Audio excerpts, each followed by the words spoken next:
என் கனவை மயிரா கூட மதிக்காத உங்களுக்காக நான் ஏன் சாவணும்? அப்போதான் முடிவு பண்ணேன்.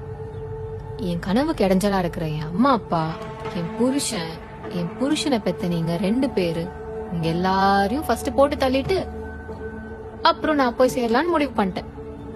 அதான் உங்களுக்கு விருந்து வச்ச மாதிரியே உங்க பையனுக்கு நேத்தே வச்சிட்டேன். பெருசாலாம் ஒண்ணும் இல்ல அத்தை, பயப்படாதீங்க. குழம்புல லைட்டா சைனைட் கலந்த பொட்டுன்னு போயிட்டான். அப்புறம் அந்த பாடியை தான் என்ன பண்றதுன்னு ஒரே கன்ஃபியூஷன். என்ன பண்றதுனே தெரியல. எப்படி உங்களை இன்னைக்கு விருந்து கூப்பிட்டேன் இல்லையா, அதான் அவனே வெட்டி உங்களுக்கு சமைச்சு தரலான்னு முடிவு பண்ணிட்டேன். அப்புறம் அத்தை, நீங்க இப்ப சாப்பிட்டது சிக்கன் கறி வடை கிடையாது, நம்ம அசோக் கறி வடை.